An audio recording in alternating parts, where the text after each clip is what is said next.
is Carrie Bohlig. How are you doing, Carrie? What's happening in Hello your from side of the world? Wisconsin. Doing good here. Nice, fantastic. So today our idea is to talk about self-leadership for entrepreneurs. And I've been following you for quite a while here on LinkedIn. And I love your content, by the way. I love your videos and the energy that comes out of it. So give a little introduction of sort of your entrepreneurial journey. How did it start and where are you at the moment with it?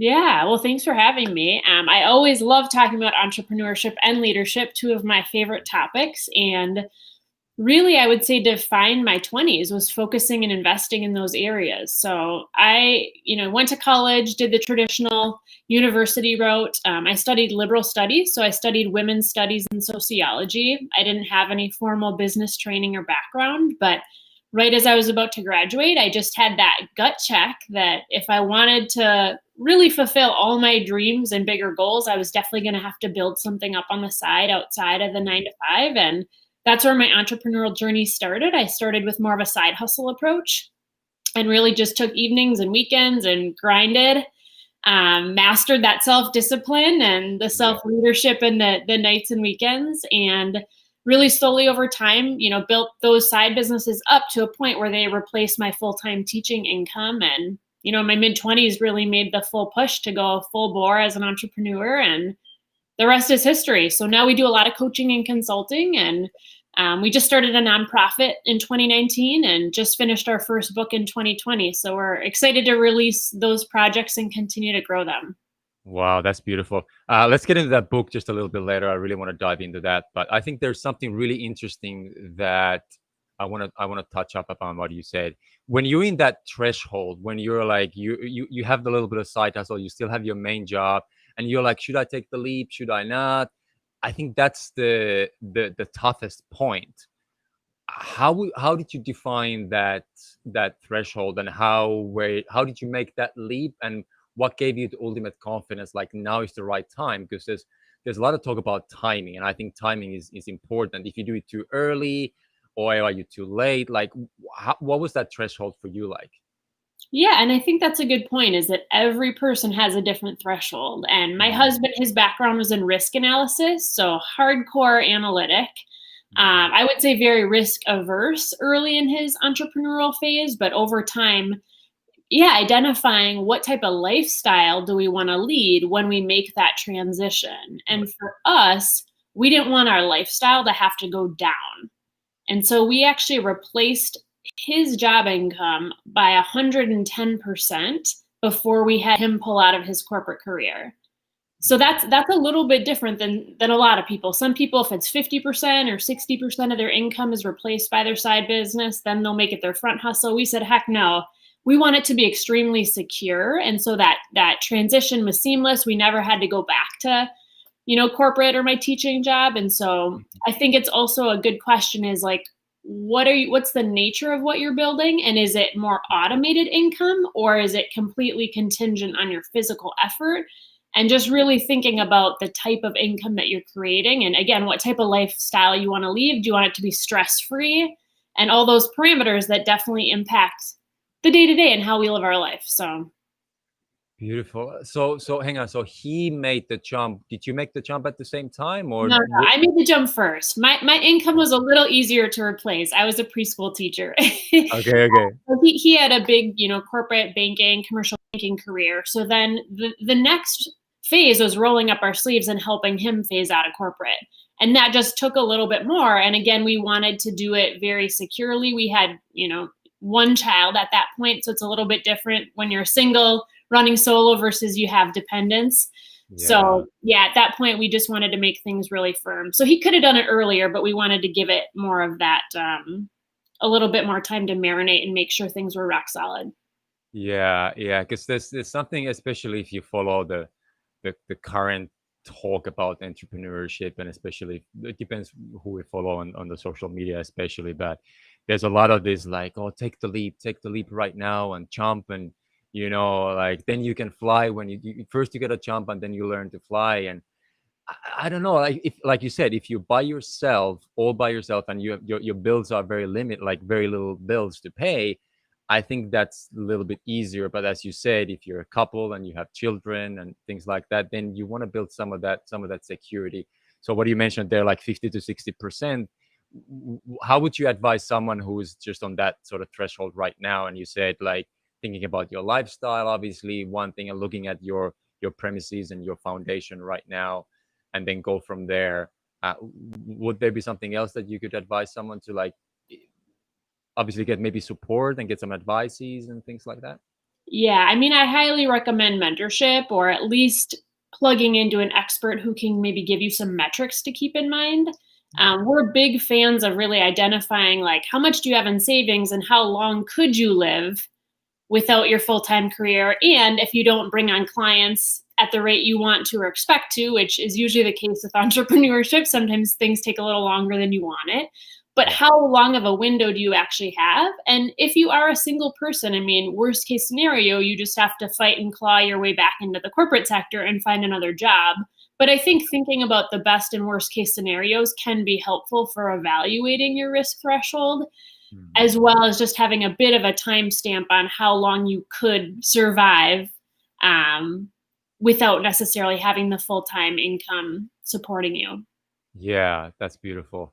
And there's a second thing that came out, what you said, you mentioned about the lifestyle, and that like my own podcast is Lifestyle Mastery, and that like I live my life very much with the lifestyle first. And what you mentioned about that, like when we jumping off and we're taking that leap, or if it's a secure leap or not secure, like how much you're sacrificing from your actual life and quality of life. Is it worth it to start going back to sort of tuna cans and pasta just to be an entrepreneur, and Mhm. and leave that quote unquote secure, maybe, a good salary aside? So you really want to weigh those both sides, and is it worth of the quote unquote grind? Absolutely, yeah. And but you said that you didn't like sacrifice any of your lifestyle. You kept it the same, maybe even upgraded, I We would say. upgraded. Yeah, the day my husband walked out of his corporate career, we threw a big party. We signed on our dream home, Oh wow. and we still had our other house. So it was like a massive victories in that phase, and we didn't want to sacrifice that. You know, we'd worked really hard. We wanted to just continue to move forward with certain milestones in our life. And Mhm. Craig always jokes that when he was single, he's like, I could live in a cardboard box. Like, I just don't want to have to work for someone else. And then he says, well, then I married Carrie, and she wasn't exactly on board with that plan. So we had to expand the vision a little bit. But again, it's just such an individual thing, is how do you actually want to live, and really Yeah. attaching those parameters to different metrics and goals. Yeah, beautiful. I love that. I love that. I mean, there's a good testament for that already, that we don't always have to, like, you know downgrade our lifestyle in order to do something XYZ. Like your testament right there, that you actually upgraded your life when you made the jump. So Mhm. that's a And beautiful don't get me wrong, we made a lot of delays in that process. thing. And I think that sometimes, I think that's important to note. Like, we definitely were very diligent about our finances throughout that phase. We worked really hard. I'll never shortcut the work that we did to create that lifestyle. But Mhm. again, that transition, we had really high standards for how we wanted that to play out. Beautiful. Hey, the one of the things that you always signed out with your videos is enjoy the grind, and I love that. So, what's your view on that grind? Because again, the same thing when it comes to entrepreneurship. There's these other things, like you gotta hustle, you gotta work your butt off, you gotta work super hard, and I think it's true, but at the same time, there's this byproduct, like a lot of people just burn themselves completely out and they don't balance that Mhm. out. What's your view on that when it comes to the grind and entrepreneurship?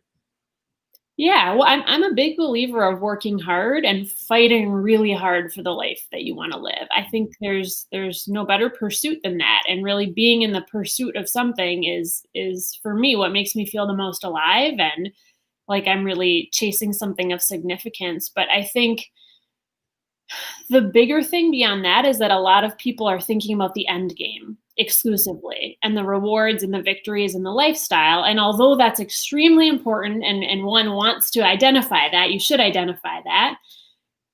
I see a lot of people wait to feel joyful and happy until they get that.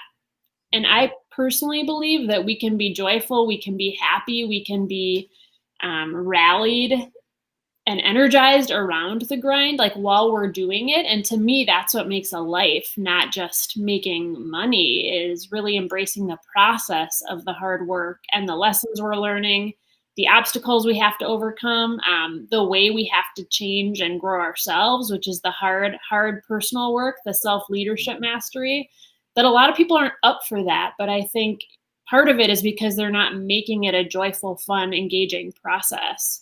And I believe when we do that, it enables us to like have a really rich life, not just reach the destination. Yeah, because in the end of the day, like I have a little bit of a sports background, kind of semi-professional basketball back home, and there was always these milestones and goals, and you're reaching somewhere. And I just realized in one point that you work so hard to get to this space or this goal or the milestone or destination, and how much time we spend over there. Like we celebrate it for a few hours, maybe a day or two, and then you're back on the field again. Hmm. Right. So if you don't enjoy the process, like how much the victory is worth in the end. Like in the very end, when you look Right. back from like 5 to 10 years, and it's like, well, I didn't really enjoy that process, but I got the little medal. Hmm. But like the enjoyment of the journey is it's such a cliche thing, but I mean, there's a reason why it's a cliche, right? Like Yeah. if you're not enjoying it, what's it worth? So yeah, that's a great one. So self leadership for entrepreneurs, as we like that was the idea that we talked about. We kind of, but what comes to mind when, because there's a lot of talk about leadership, especially on the corporate levels, and there's a very little to talk about self leadership. It's coming up right now. What comes to mind for you when you hear self leadership? Yeah. So, growing up in more of a traditional environment of go to school, get a good job, I feel like the main place I learned self leadership was in athletics, right? Mm, Because no one's going to do that work for you. And in a corporate setting or even in academia, I mean, a lot of the work is given to you. Here's the work, here's the syllabus, here's your project, do mhm, it. Versus business, you have to create the work. mm, And in creating the work, that is the grind. That is the hard work. That's the work most people don't actually want to do. So they stay employed by somebody else, which is perfectly reasonable. But if somebody wants to make that transition, there's a level of discipline and accountability and fortitude that are completely non negotiable. If you actually want to create work, you want to create results, and you want to create net profit to really grow a successful business. mm, mm. And so I think within that, it's like the inside work, really facing some of our own weaknesses and challenges and really chipping away at them and growing and developing stronger skills. The other thing would be that whole concept of the law of the lid by John Maxwell, Mm. is that you can't necessarily lead or help coach other people or build a business significantly higher than where your self image is at. Mm. And I Right. think I go back to that a lot. I've been an entrepreneur for going on 15 years. Mhm. And a lot of my personal success has been a result of growing my self image incrementally, not overnight, but incrementally year over year, having a stronger self image and being able to lead other people and scale our business um, as a function of that in so many ways. And my husband can attest to that as well. So, Yeah, 1,000%. And that's an ongoing journey. It never stops. It just mhm. keeps getting deeper, and we get somewhere, and then like you open one door, and it's like, wow, there's another seven doors Right. behind this door. It's Well, and like if I didn't you're sign up for this. entrepreneurial minded, you're like, oh wow, there's all these great doors, right? I mean, it's the Yeah, nature of an entrepreneur too. So, yeah, 1,000%, 1,000%.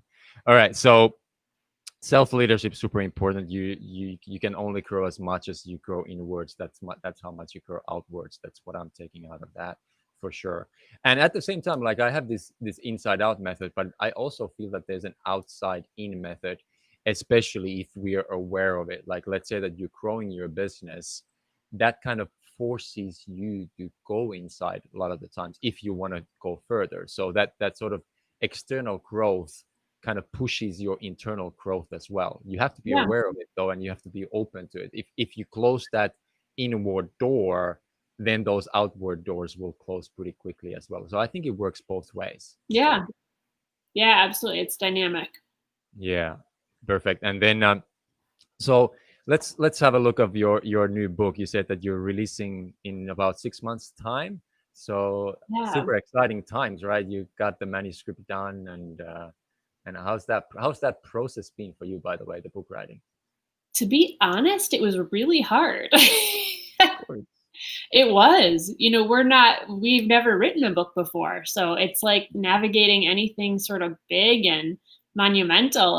It was a grind. And I think that was a really cool process for us to experience, is being stretched in a completely new way and having to acquire new skills, having to get a ton of feedback. And I really appreciate the process, but I can't say I loved every minute of it.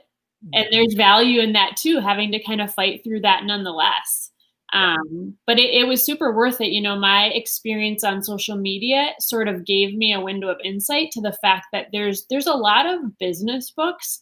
I feel that there is a lot less content for the average side hustler who has to maintain a job and also learn how to scale a business effectively. And so we just sort of saw that gap, and we realized, hey, there's a lot that could be learned and put into a book. And we got a great deal with a big publishing company, which we were excited to work with and get their support. And it's a lot about mindset, and it's a lot about life set. How does the mindset actually play out in real life?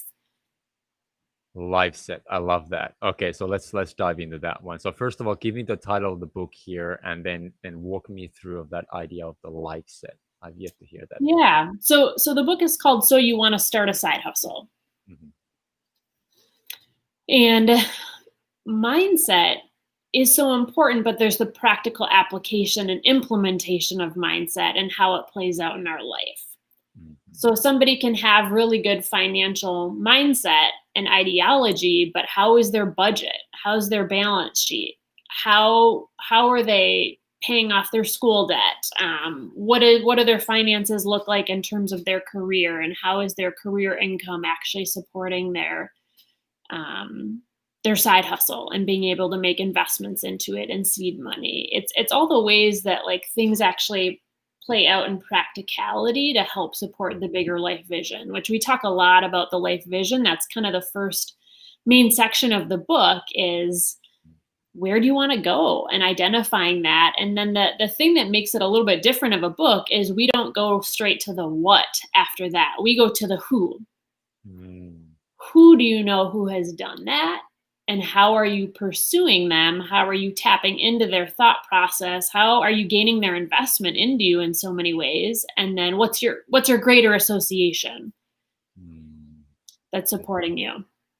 I love that fact that who comes before what. If I got that right, because and it's especially in this day and age that we're living, a lot of the times, I'm just paraphrasing. I think it's Benjamin Hardy who mentioned, or I can't remember who else it was, but he wrote the book about who, not what. I think it was, and there was a like, if you have a problem, find the who, and then the who comes with the what, or the who comes with the Mhm. how, if you will. Right, exactly.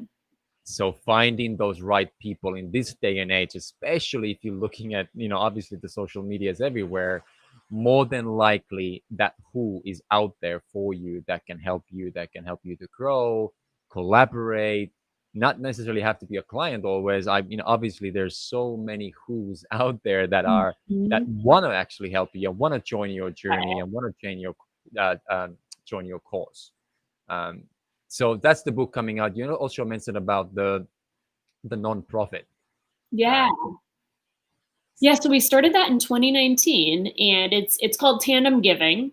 And mm, it's actually, we're building it into an endowment fund so that over time, the ongoing funds can actually create more ongoing giving and perpetual giving to the nonprofits that we're supporting. So the primary one that we're working with right now is called Before 16, and it actually helps older children in the adoption process increase the likelihood of finding families, because that's a demographic that frequently gets overlooked in that system, and a lot of times get kind of pushed out onto the streets at a certain age. And, all of the byproducts of that are not healthy and great for young children. So it's a huge cause that we're really rallied behind. And we're also going to be adding a couple other nonprofits. So we'll basically support a few existing nonprofits through the Growing Endowment Fund over time.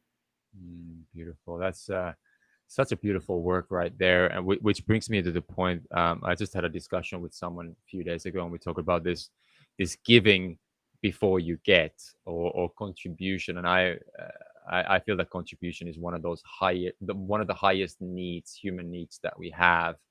And in the end of the day, when it's all said and done, and it's your time to go, I feel, and I think at least, that you're gonna look back at your own journey and say, like, how much I gave, how much I contributed to the well-being of others. So I think the sooner we can get into that giving mindset, that contribution, wagon, if you will, the better off we will be.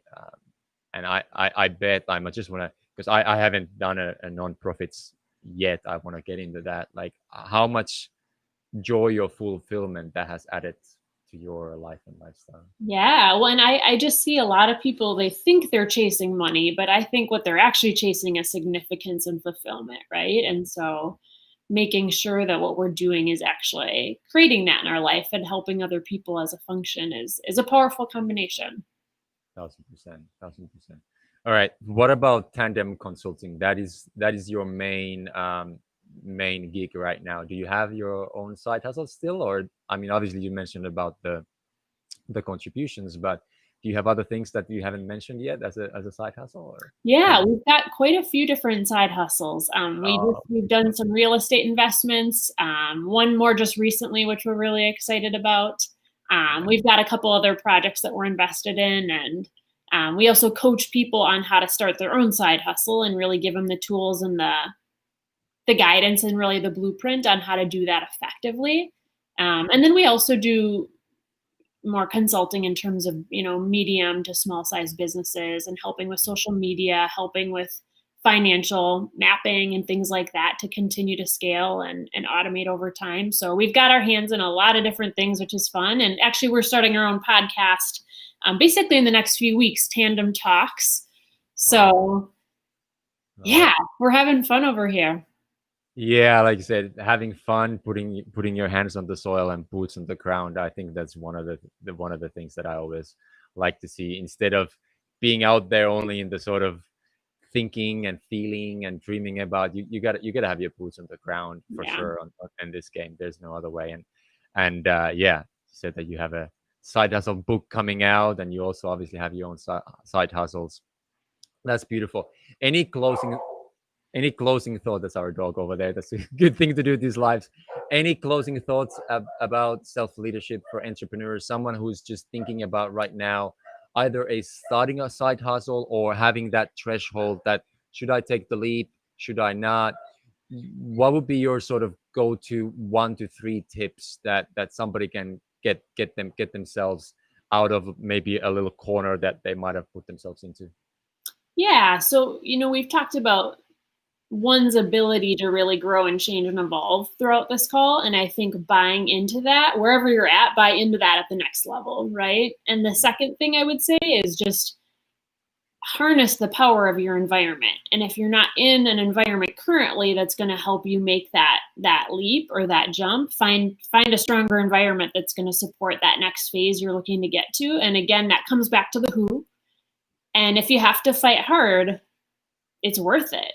An amazing qualified mentor is not just going to show up on your doorstep. You have to fight to create that in your life. And when you do, it can really be one of the most powerful differentiators that a lot of people are missing out on. And the third thing I would say is just continue to go back to the life vision and really cross-checking that the trajectory you're on is actually getting you closer to how you want to live, the impact you want to create, and the people you want to associate with long term. Because for us, growing our side hustles was not just about creating wealth, it was about being time wealthy. And so at multiple phases, we had to ask ourselves, is this helping us buy back our time? The way we're growing our businesses, is this just creating more work for us long term? Are we actually automating things over time so we can spend more time with our kids? Because that was really the life vision for us. Exactly. Beautiful. I love that. There's a lot of nuggets. I'm gonna get a couple of those nuggets out and put them into a shorter format after this. Thank you so much, Carrie, for spending this little time, a little slice of your valuable time with me here. And yeah, if you are watching this live or in replay, leave us a little comment, leave us a little shout out if you got some insights. And lastly, where do you hang out the most right now? We've connected on LinkedIn. Where's is that your main platform, or I where would can people say find you? LinkedIn is where I hang out. I'm pretty anchored on LinkedIn, and we've also got our website, www.tandemconsulting.co. So people can always hit us up on there, send us a message. But yeah, I'm on all the platforms, but I'd say LinkedIn is where it's at. So Awesome. All right, Carrie. Thank you so much. And yeah, I look forward to seeing your book coming out, and definitely gonna dive into that one. Thank you so much. thanks for having me. Absolutely.